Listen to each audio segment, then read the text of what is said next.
Blake Griffin will be a free agent this summer for the first time in 4 years. And while it's still most likely that he'll re-sign with the Clippers, let's look at the top teams that could possibly end up getting him. Number 1, the Oklahoma City Thunder.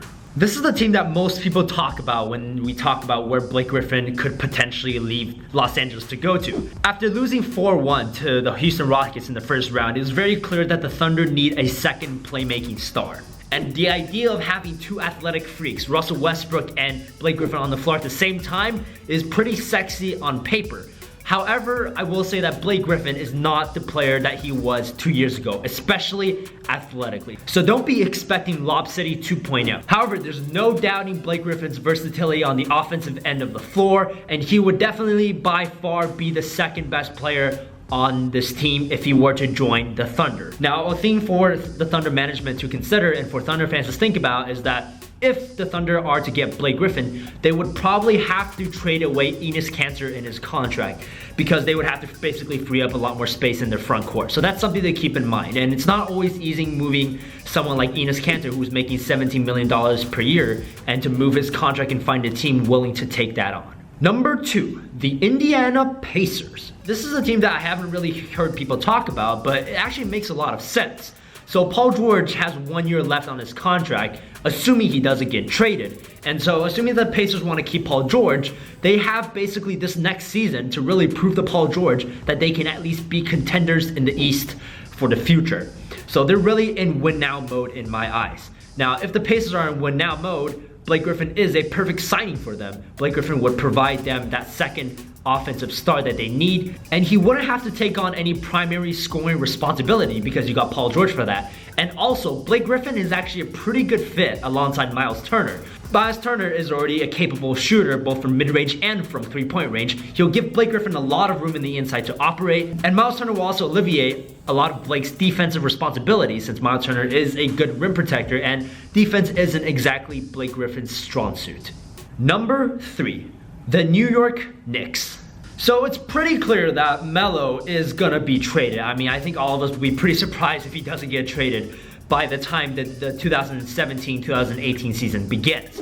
And with Melo gone, the Knicks are in desperate need of someone who can fill in that scoring role, and one of the best scorers on the market will be Blake Griffin.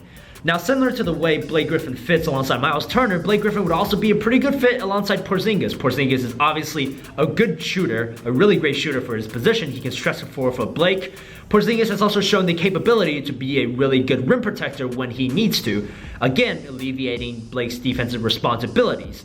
And also, Blake Griffin is a very underrated ball handler, so I would actually really like to see Blake Griffin run some pick and rolls and pick and fades with Kristaps Porzingis. I think that would be really interesting. You know, the Clippers kind of experimented with that with Blake and DeAndre over, and I think with someone like Porzingis, you can add a lot more wrinkles, simply because Porzingis is definitely a much more dangerous offensive weapon. Adding him to New York would bring some excitement to the fans to a certain degree, although I think it's pretty obvious that someone like Blake Griffin is not enough to solve all of the New York Knicks' problems. Number 4, the Boston Celtics.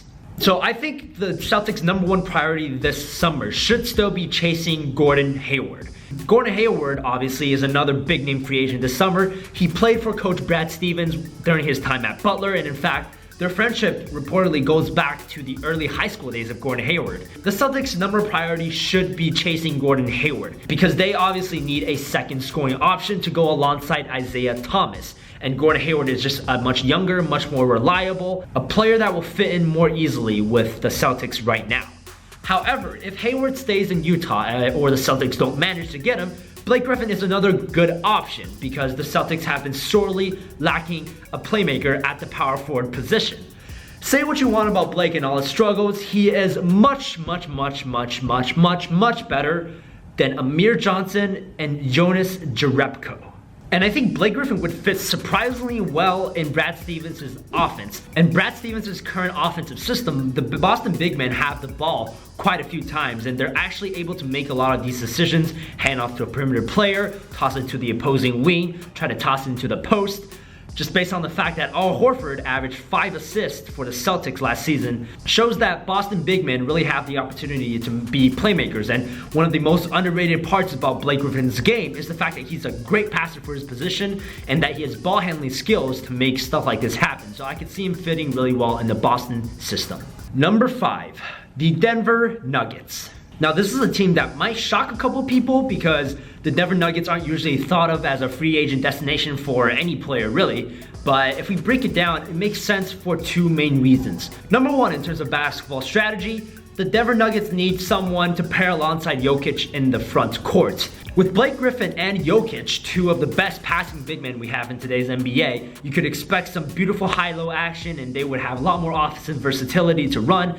Again, Jokic has shown that he can stretch the floor when he needs to. They can both operate out of the post. It would be a lot of fun to watch. And secondly, which is I think the more realistic reason why the Nuggets are a potential destination, is because the Nuggets are projected to have over $40 million in cap space this summer, assuming Gallinari declines his player option, which is likely going to happen. So what this means is that the Nuggets are actually one of the very few teams that can even afford doing a potential sign and trade deal with Blake Griffin. In sign and trades, Blake Griffin would sign with his quote-unquote old team, the Clippers. He would sign for approximately $200 million for 5 years. Now, this is a contract that obviously only the Clippers can offer him based on the way NBA contracts are negotiated. And the Clippers would then proceed to trade Blake Griffin to the Nuggets so that Blake Griffin could still make the most money while playing for a different team.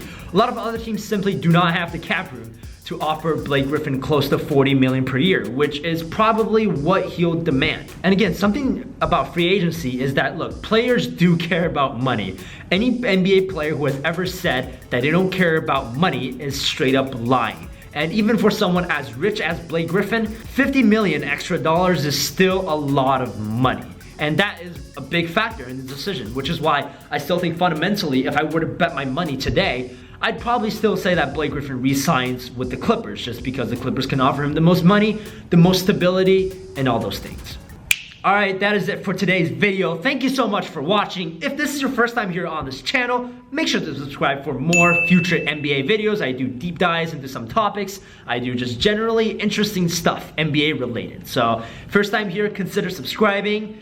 Otherwise, I'll see you guys in the next video. I appreciate it as always. Thank you. Peace. Feeling kinda strange, feeling kinda off. Don't know what's really going on. I feel like something's up and I can only guess a cause.